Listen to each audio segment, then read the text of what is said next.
Hello student, this is Pankaj Dhiman, faculty member of SBS Law College, Sriganganagar. We are studying specific contracts, or you can say contract second, and we are studying Limited Liability Act 2008.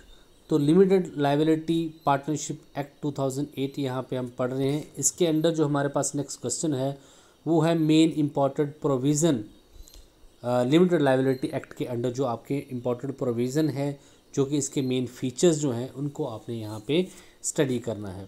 तो basic सारे features यहाँ पे आप study करेंगे one by one कि limited liability partnership act 2008 के under क्या क्या फीचर्स है। तो लिमिटेड लाइबिलिटी पार्टनरशिप एक्ट आपने समझ लिया कि कैसे that is the mixture of a firm and a company. Firm और कंपनी के फीचर्स को मिक्स करके जो है एक लिमिटेड लाइबिलिटी पार्टनरशिप एक्ट को बनाया गया ताकि इंडिया में इकोनॉमिक एक्टिविटीज़ को जो है इन्हेंस किया जा सके, इनको इंक्रीज़ जो है वहाँ पे किया जा सके। क्योंकि फर्म्स आपने देखा था कि बहुत जल्दी डिज़ोल्व वहाँ पे हो जाती हैं। सो इनको एक बॉडी कॉर्पोरेट बनाना और इनके जो बिज़नेस को है इनको कंटिन्यूसली रन करने के लिए इस एक्ट को यहाँ पे बनाया गया। तो एक्सटेंड ऑफ द लाइबिलिटी, सबसे पहले हम समझेंगे कि इस एक्ट के अंडर लाइबिलिटी कितनी है। तो मैंने आपको बताया कि यहाँ पे लाइबिलिटी जो है किसी भी लिमिटेड लाइबिलिटी पार्टनरशिप एक्ट के अंडर जो भी पार्टनर की लाइबिलिटी जो है टूवर्ड पार्टनरशिप है, टूवर्ड जो है उस फर्म के है, ना कि किसी अदर पार्टनर के अगेंस्ट है। तो लाइबिलिटी यहाँ पे फर्स्ट वाला मैंने आपको पहले बताया लिमिटेड लाइबिलिटी है यहाँ पे। A partnership shall not be liable for any work done by the partner without the authorisation of any partner. तो पार्टनर जो है वो लाइबल नहीं है किसी भी एक्ट के लिए जो कि बिना पार्टनर की ऑथराइजेशन से किया गया है। इट मीन्स कि कोई भी काम यहाँ पे किया जाएगा उसमें सभी पार्टनर की ऑथराइजेशन चाहिए होगी, उन सभी की कंसेंट वहाँ पे चाहिए होगी। तो लाइबिलिटी यहाँ पे it is provided that every partner of the limited liability partnership is agent of the limited liability partnership but not of the other partner. तो यहाँ पे एक पार्टनर दूसरे पार्टनर का एजेंट नहीं है, वो लिमिटेड लाइबिलिटी जो पार्टनरशिप उनके बीच में बनी है उनका एजेंट है और उनकी लाइबिलिटी भी उतनी ही है। ठीक है जी। और कोई भी एक्ट ऐसा जो कि without the authorisation of other partner किया गया है उसके लिए किसी भी पार्टनर की लाइबिलिटी नहीं होगी। इट मीन्स आप इसको ऐसे भी समझ सकते हैं कि पार्टनरशिप फर्म अलग है, लिमिटेड लाइबिलिटी पार्टनरशिप फर्म अलग है और पार्टनर जो है अलग है। लिमिटेड लाइबिलिटी पार्टनरशिप फर्म की लाइबिलिटीज़ अलग हैं और एक पार्टनर की लाइबिलिटी अलग है, जैसे कि कंपनी में वहाँ पे होता है। कंपनी अभी तक आपने पढ़े नहीं है, लेकिन कंपनी में भी ऐसा होता है, दोनों की क्या होती है एक सेपरेट लीगल एंटिटी वहाँ पे होती है। दूसरा आपके पास यहाँ पे अनलिमिटेड लाइबिलिटी। तो लाइबिलिटी जो है पार्टनर लिमिटेड लाइबिलिटी पार्टनरशिप में जो है लाइबिलिटी अनलिमिटेड भी हो जाती है जब, बहुत इंपॉर्टेंट बात है, जैसे वैसे तो आपने पढ़ा कि लाइबिलिटी लिमिटेड होती है अप टू हिज कंट्रीब्यूशन, जो उसका कंट्रीब्यूशन फर्म में होता है उतनी ही लाइबिलिटी होती है। ठीक है जी, लिमिटेड लाइबिलिटी एक्ट के अंडर। लेकिन कई बार लाइबिलिटी जो है अनलिमिटेड भी हो जाती है। वो कब होती है जब कोई भी जो है पार्टनर जो है फ्रॉडुलेंट कंडक्ट करता है। अगर कोई भी धोखा देने वाला काम करता है उस लिमिटेड लाइबिलिटी पार्टनरशिप फर्म में, तो सारे इक्वली लाइबल होते हैं, तब सभी पार्टनर की लाइबिलिटी अनलिमिटेड हो जाती है। लेकिन यहाँ पे ये भी बताया हुआ है कि किस कंडीशन में पूरी फर्म एक सिंगल पार्टनर के फ्रॉडुलेंट कंडक्ट के लिए जिम्मेवार नहीं होती है। जब पूरी पार्टनरशिप फर्म ये प्रूव कर दे कि जो वो पार्टनर था, जितने भी पार्टनर्स थे वो उस फ्रॉडुलेंट एक्ट, उस पार्टनर के फ्रॉडुलेंट एक्ट के से अनअवेयर थे। ठीक है जी। और दूसरी बात, was done without the permission of the partnership, और वो जो फ्रॉडुलेंट एक्ट किया गया है वो पूरी पार्टनरशिप जो है उसकी परमिशन के बगैर किया गया है। तो ये एक चीज़ आपको ध्यान में दिखना है। दो प्रोविज़न आपने यहाँ पे पढ़े कि लाइबिलिटी यहाँ पे क्या है, लिमिटेड है। जितना पार्टनर का कंट्रीब्यूशन उस फर्म में है उसकी लाइबिलिटी भी उतनी ही है। वो पार्टनरशिप फर्म का एजेंट है, ना कि किसी सिंगल पार्टनर का वो एजेंट है। दूसरा आपने पढ़ा अनलिमिटेड लाइबिलिटी। तो जनरली आपने देखा कि लिमिटेड लाइबिलिटी पार्टनरशिप फर्म में लाइबिलिटी हमेशा लिमिटेड होती है, अप टू हिज कंट्रीब्यूशन ही होती है, लेकिन सम टाइम ये अनलिमिटेड भी हो जाती है। अनलिमिटेड तब हो जाती है जब कोई पार्टनर जो है उस पार्टनरशिप फर्म के अंडर जो है एक फ्रॉडुलेंट कंडक्ट करता है और उसमें सभी की सहमति वहाँ पे होती है। तो वहाँ पे फिर सभी पार्टनर जो है उस फ्रॉडुलेंट एक्ट के लिए, उस कंपनी फर्म के गलत काम के लिए सारे इक्वली ही लायबल होते हैं। सभी जो है इक्वल लायबल वहाँ पे माने जाते हैं। लेकिन यहाँ पे ये भी बताया गया है कि किस कंडीशन में पूरी पार्टनरशिप फर्म जो है वो लायबल नहीं मानी जाएगी, अगर वो जो पार्टनर है जिसने वहाँ पे कोई फ्रॉडुलेंट एक्ट किया है उसके उस एक्ट का बाकी पार्टनर का को पता नहीं था, उस फर्म के जितने पार्टनर हैं, और दूसरा बाकी ना ही किसी उस पूरी पार्टनरशिप फर्म के जितने पार्टनर हैं उनकी कंसेंट जो है उस फ्रॉडुलेंट एक्ट के लिए की गई थी, तब वो अनलिमिटेड वे से लायबल वहाँ पे नहीं होंगे। तीसरा आपके पास contribution, the subject matter of the contribution in a limited liability partnership में बी फॉलोइंग प्रॉपर्टी। तो फॉलोइंग प्रॉपर्टी से जो है एक पार्टनर जो है लिमिटेड लायबिलिटी पार्टनरशिप में कंट्रीब्यूशन कर सकता है। Movable property, tangible, immovable property, intangible, tangible property जिसको आप टच कर सकते हैं। फिक्स्ड एसेट भी जो है आप कंट्रीब्यूट कर सकते हैं, या फिर आप किसी तरीके की मनी या कोई प्रॉमिसरी नोट या फिर कोई कैश या कोई अदर कॉन्ट्रैक्ट से जो है आप जो है कंट्रीब्यूशन जो है किसी लिमिटेड लायबिलिटी पार्टनरशिप में कर सकते हैं। और इनकी आपकी लायबिलिटी भी फिर उतने तक की होती है। अगर आपने मूवेबल प्रॉपर्टी का वहाँ पे कंट्रीब्यूशन किया तो आपकी लायबिलिटी मूवेबल प्रॉपर्टी तक की है, या इमूवेबल प्रॉपर्टी का वहाँ पे आपने जो है कंट्रीब्यूशन किया है तो आपकी लायबिलिटी इमूवेबल प्रॉपर्टी तक है। इस तरीके से बाकी भी हैं। एक चीज़ आपने यहीं पे ध्यान रखनी है कि नॉर्मल फर्म में ऐसा नहीं होता है, आपकी लायबिलिटी अनलिमिटेड होती है। पार्टनरशिप एक्ट 1932 आपने पढ़ा और वहाँ पे एक पार्टनर की लायबिलिटी अनलिमिटेड होती है। Losing share of the loss भी होता है, शेयर ऑफ द प्रॉफिट भी होता है। लेकिन ये जो है लिमिटेड लायबिलिटी पार्टनरशिप जो कंसेप्ट है ये कंपनी के साथ मिक्स किया गया है। फर्म और पार्टनरशिप फर्म कंपनी के फीचर यहाँ पे लिए गए हैं, और इस कंडीशन में लिमिटेड लायबिलिटी पार्टनरशिप में जो है कंट्रीब्यूशन जितना होता है उतनी ही लायबिलिटी जो है उसके जो है पार्टनर की होती है, उससे ज़्यादा नहीं होती है। Account and audited. The limited liability partnership will have maintain the correct and true book of account. These account have to be kept in the double entry system. तो जितने भी अकाउंट हैं, जितना भी ट्रांजैक्शंस हैं उस लिमिटेड लायबिलिटी पार्टनरशिप फर्म के, वो सारे अकाउंट के ऑडिट करवाना जरूरी है, और सभी की जो है डबल एंट्री सिस्टम के अंडर जो है अकाउंट को मेंटेन किया जाएगा। The partnership will also have to prepare the statement of solvency of account and loan every year.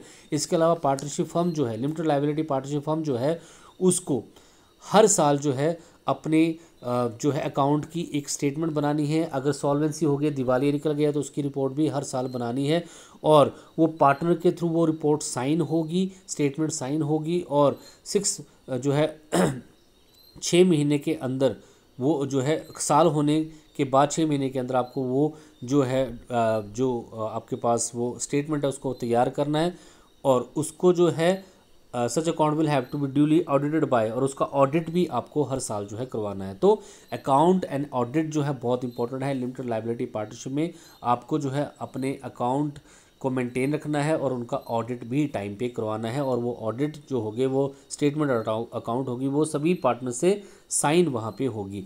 इसके अलावा एनुअल रिटर्न भी आपको फाइल करना है। लिमिटेड लायबिलिटी पार्टनरशिप के अंडर जो भी आपको आपकी जो एनुअल स्टेटमेंट है, जो आपकी एक्सपेंडिचर है, जो आपको इनकम हुई है, उसकी भी आपने एक एनुअल रिपोर्ट रेडी करनी है।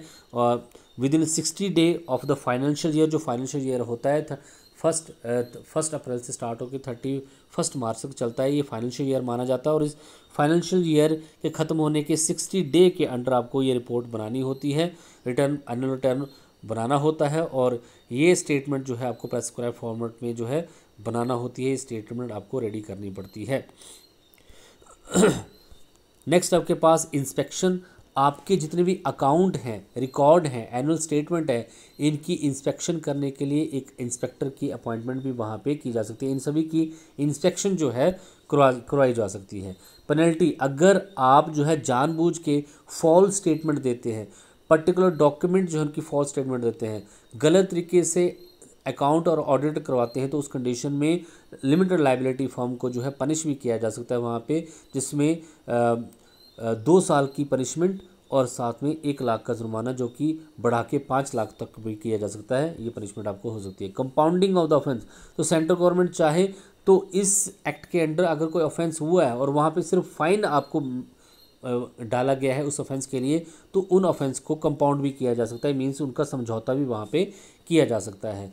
Power of registrar to obtain the information, तो रजिस्ट्रार जो होगा, जो एलएलपी को लिमिटेड लायबिलिटी पार्टनरशिप फर्म को रजिस्टर वहाँ पे करेगा, उसके पास ये राइट है कि वो इस एक्ट के किसी भी प्रोविज़न के अंडर इस एक्ट के प्रोविज़न की इम्प्लीमेंटेशन के लिए उस लिमिटेड लाइबिलिटी फर्म पार्टनरशिप से कोई भी जो है डिटेल वहाँ पे ले सकता है, किसी भी पर्सन से, पार्टनर से, फॉर्मर पार्टनर से, डेजिग्नेटेड पार्टनर से, एम्प्लॉय से। और अगर वो इन्फॉर्मेशन वो पर्सन नहीं दे पाता है तो उस कंडीशन में उसको यहाँ पे पेनलाइज भी किया जाएगा, 2000 का फाइन उसको जो लगाया जा सकता है, जो बढ़ के 25,000 का वहाँ पे हो सकता है। डिस्ट्रक्शन ऑफ ओल्ड रिकॉर्ड, तो रजिस्टर चाहे तो जितने भी ओल्ड रिकॉर्ड हैं उस फिजिकल रिकॉर्ड जो है उस public limited liability partnership firm के, उनको वो डिस्ट्रॉय भी वहाँ पे कर सकता है। Assignment and transfer, the limited liability partner has a right to receive all the part of the profit, तो लिमिटेड लाइबिलिटी के अंडर जो पार्टनर्स को सारे जो उसके प्रॉफिट है उसको रिसीव करने का राइट है। इसके अलावा जो वो उसके जो एसेट्स हैं उसको ट्रांसफ़र करने का राइट भी उसको है। ये आपने पहले ही देखा है कि जो फर्म से और लिमिटेड लाइबिलिटी फर्म में यही डिफरेंस है।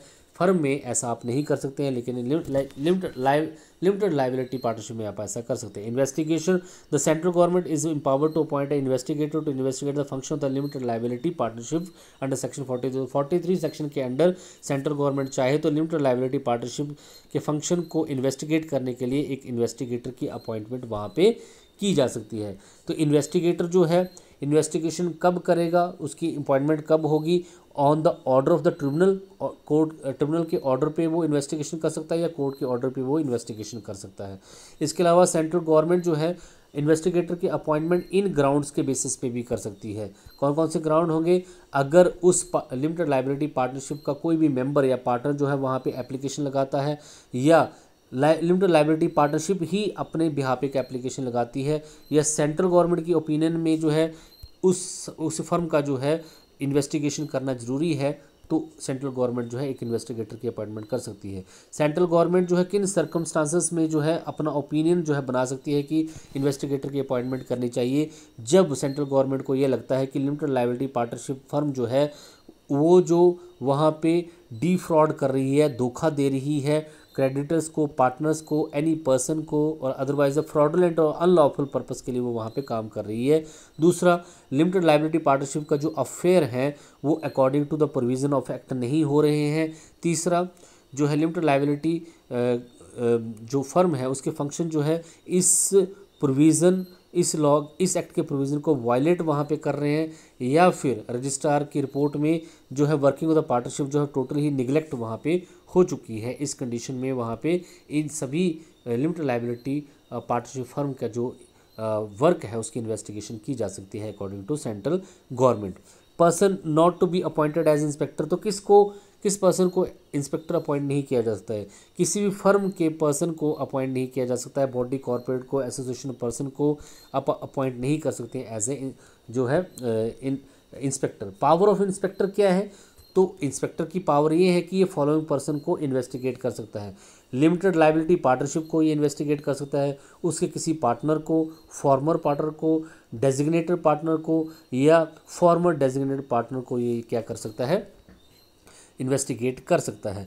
The investigator may also require that during the investigation liability partnership of its member present the desired document. इसके अलावा इन्वेस्टिगेटर को कोई भी डॉक्यूमेंट अगर चाहिए तो वो उनसे वो डॉक्यूमेंट डिज़ायर कर सकता है, और ये जितने भी मेंबर होंगे या पार्टनर होंगे उनको कॉपरेट करना पड़ेगा उस इन्वेस्टिगेशन में।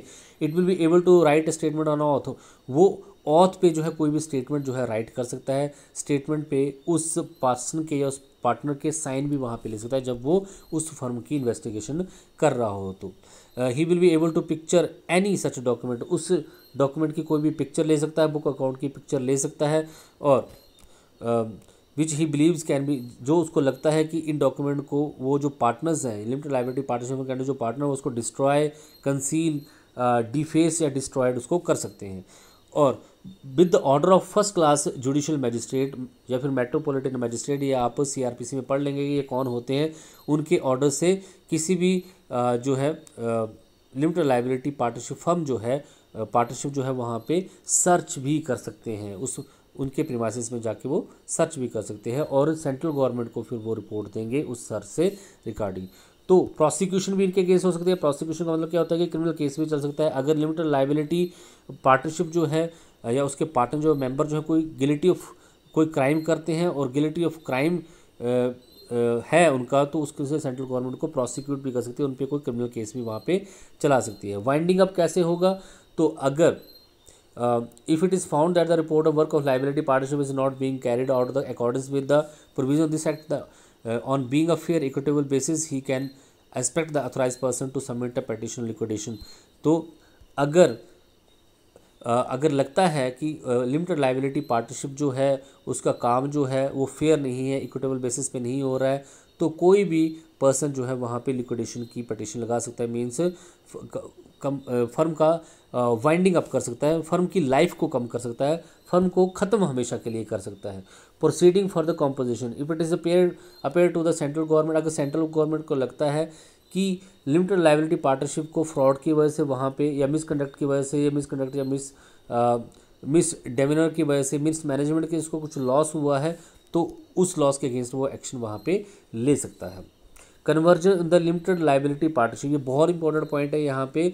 अगर कोई भी प्राइवेट कंपनी है या अनलिस्टेड कंपनी है या फिर कोई फर्म जो है, एक नॉर्मल फर्म जो पार्टनरशिप एक्ट 1932 के अंडर है, वो फर्म चाहे तो अपने आप को कन्वर्ट कर सकती हैं लिमिटेड लाइबिलिटी पार्टनरशिप के अंडर, उसको कन्वर्ट कर सकते हैं। अगर वो ऐसा करना है तो उनको रजिस्ट्रेशन कराना होगा, रजिस्ट्रेशन की एप्लीकेशन रजिस्ट्रार को जो है देनी होगी, सारी फॉर्मेलिटी ऑफ कन्वर्जन कंप्लीट करनी होगी और उसके बाद उस फर्म को या उस प्राइवेट कंपनी को या फिर उस अनलिस्टेड कंपनी को या फर्म को जो है एक सर्टिफिकेट ऑफ रजिस्ट्रेशन दे दिया जाएगा और वो जो है अब एक लिमिटेड लाइबिलिटी पार्टनरशिप फर्म वहाँ पे बन जाएगी। फॉरेन लिमिटेड लाइबिलिटी वहाँ पे बताई गई कि फॉरेन लिमिटेड लाइबिलिटी पार्टनरशिप भी बना सकती है अगर सेंट्रल गवर्नमेंट चाहे तो। उनको कोई जो भी फॉरेन की जो लिमिटेड लाइबिलिटी पार्टनरशिप जो इंडिया में अपना बिजनेस कंडक्ट कर रही है तो उनको भी जो है लिमिटेड लाइबिलिटी पार्टनरशिप एक्ट के अंडर जो है एक फर्म बना सकती है। वाइंडिंग अप एंड डेजोल्यूशन, तो अब यहाँ पे बताया गया है कि एक लिमिटेड लाइबिलिटी पार्टनरशिप जो होगी उसका वाइंड अप कैसे होगा, तो दो तरीके से हो सकता है, वॉलंटरली और कंपल्सरी। वॉलंटरली जो है पार्टनरशिप जो है लिमिटेड लाइबिलिटी पार्टनरशिप जो उनका एग्रीमेंट है उस एग्रीमेंट के अकॉर्डिंग वो खुद अपनी इच्छा से सब मिलके जो है उसको ख़त्म कर सकते हैं। लिमिटेड लाइबिलिटी पार्टनरशिप में भी would up by the tribunal, court इसको कब यहाँ पे वाइंड अप करेगी उसके रीज़न यहाँ पे बताया गया। तो पहला वॉलंटरली हो सकता है जब वो आपस में सभी बैठ के जो है एज़ पर द एग्रीमेंट जो है जो उन्होंने पार्टनरशिप का एग्रीमेंट कर रखा है उस एग्रीमेंट के अकॉर्डिंग इकट्ठे बैठ के with the consent of all partner voluntarily उसको ख़त्म कर सकते हैं। कंपल्सरी कब होता है, जब कोर्ट ट्रिब्यूनल जो है उसको यहाँ पे ख़त्म करती है किसी भी लिमिटेड लाइबिलिटी पार्टनरशिप फर्म को। वो कब करेगी, जब लिमिटेड लाइबिलिटी पार्टनरशिप जो है खुद जो है ट्रिब्यूनल में जाके एक एप्लीकेशन वहाँ पे लगा देती है, उसको लगता है कि अब इसको अपनी इस फर्म को ख़त्म कर देना चाहिए। If the period of more than 6 month the number of partner of the third of the limited liability partnership is reduce below the 2। आपको पता है कि एक लिमिटेड लाइबिलिटी पार्टनरशिप बनाने के लिए कम से कम 2 मेंबर वहाँ पे चाहिए। तो पिछले 6 महीनों में जो लिमिटेड लाइबिलिटी पार्टनरशिप जो है उसके मेंबर जो है अब 2 से भी कम हो गए हैं, तो उस कंडीशन में आप कोर्ट जो है उस लिमिटेड लाइबिलिटी पार्टनरशिप फर्म को ख़त्म कर सकती है। If the limited liability partnership is unable to pay is debt, जो अपने कर्जे जो हैं लिमिटेड लाइबिलिटी पार्टनरशिप अपना बिजनेस को रन करने के लिए बड़े सारे कर्जे ले रखे थे, अब उनको वो नहीं दे पा रही है, उनको पे नहीं कर पा रही है, तब भी ट्रिब्यूनल जो है उसको वाइंड अप उसका कर सकती है। If the limited liability partnership has acted against the interest of the sovereignty and integrity, अगर लिमिटेड लाइबिलिटी पार्टनरशिप जो है वो देश की एकता और अखंडता के काम against the interest of sovereignty and integrity of the India के अगेंस्ट काम करती है, तो उस कंडीशन में ट्रिब्यूनल उसको ख़त्म कर सकती है। अगर लिमिटेड लाइबिलिटी पार्टनरशिप फर्म जो है डिफ़ॉल्ट करती है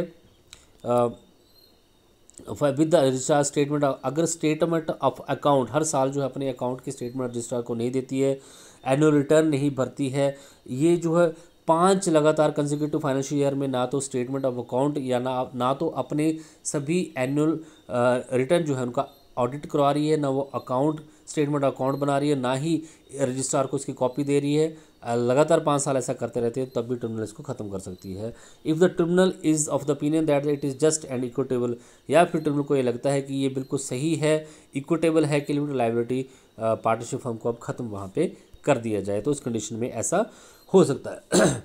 बिजनेस ट्रांजैक्शन, तो अब पार्टनर में लैंड बिजनेस ट्रांजैक्शन में एक पार्टनर जो है किसी भी लिमिटेड लाइबिलिटी पार्टनरशिप एक्ट के अंडर जो है वो चाहे तो कोई भी लोन जो है वो ले सकता है लिमिटेड लाइबिलिटी के फंक्शन को रन करने के लिए। इलेक्ट्रॉनिक फिलिंग और रिकॉर्ड, अगर वो जो लिमिटेड लाइबिलिटी पार्टनरशिप जो है वो अपने सभी रिकॉर्ड को जो है इलेक्ट्रॉनिकली जो है वहाँ पे फाइल करती है, तो फिर इसके लिए हमारे पास इंडिया में इंफॉर्मेशन टेक्नोलॉजी एक्ट है, उस एक्ट के अंडर वो जो है अपने सभी रिकॉर्ड को इलेक्ट्रॉनिक तरीके से कंप्यूटर में सेव करके रख सकते हैं, उसको इलेक्ट्रॉनिक रिकॉर्ड बोलते हैं। इनहेंस द पनिशमेंट, अगर इस एक्ट के अंडर लिमिटेड लाइबिलिटी पार्टनरशिप के अंडर कोई पर्सन जो है कन्विक्ट हो जाता है क्राइम के लिए, तो उसको वहाँ पे पनिश किया जा सकता है with double fine. Power of registrar of finding of the partnership, इसके अलावा रजिस्ट्रार के पास भी पावर है कि वो पार्टनरशिप फर्म जो है लिमिटेड लाइबिलिटी पार्टनरशिप, इसको जो है वाइंड अप कर सकता है जब उसको लगता है कि अब ये जो फर्म है लिमिटेड लाइबिलिटी पार्टनरशिप फर्म जो है अब ये इनएक्टिव है और अपने फंक्शन जो है इस एक्ट के प्रोविज़न के अकॉर्डिंग नहीं कर रही है, तो फिर वो उसको उसका नाम जो है पार्टनरशिप का जो रजिस्टर है उससे जो है उसका नाम जो है रिमूव वहाँ पे कर सकते हैं। लेकिन इसको रिमूव करने से पहले एक बार लिमिटेड लाइबिलिटी पार्टनरशिप फर्म को जो है अपनी बात रखने का मौका उसको दे, अपॉर्चुनिटी हियरिंग उसको जरूर देना है। ऑफेंस बाय द पार्टनर, अगर पार्टनर वहाँ पे कोई भी ऑफेंस करता है with the consent cooperation related to the partner designated partner, the partner along with such partner, अगर कोई भी partner with the help of another partner या डेजिग्नेटेड पार्टनर या फॉर्मर पार्टनर की हेल्प से कोई ऑफेंस यहाँ पे कमिट करता है तो उसको यहाँ पे प्रोसिक्यूट किया जा सकता है सेक्शन 76 के under. Jurisdiction of the court क्या होगा, अब कोर्ट का जुरिसडिक्शन जो है मतलब ऐसे केस कहाँ पे सुने जाएंगे, लिमिटेड लाइबिलिटी पार्टनरशिप फर्म में अगर कोई क्राइम होता है तो किस कोर्ट की जुरिसडिक्शन आ जाती है, तो फर्स्ट क्लास जुडिशियल मैजिस्ट्रेट जो होता है जो कि सीआरपीसी में बता रखा है उसके पास पावर होगी सारे criminal case limited liability partnership firm से रिलेटेड सुनने का। और इसके अलावा और जो भी रूल इस एक्ट की बेटर इंप्लीमेंटेशन के लिए रूल कौन बना सकता है, तो हमेशा वो गवर्नमेंट के पास होती है, सेंट्रल गवर्नमेंट जो जब मर्जी चाहे इस प्रोविज़न की बेटर इंप्लीमेंटेशन के लिए कोई भी रूल बनाना चाहे तो वो बना सकती है। ये है सारे बेसिक प्रोविज़न और feature of this act. Thank you so much.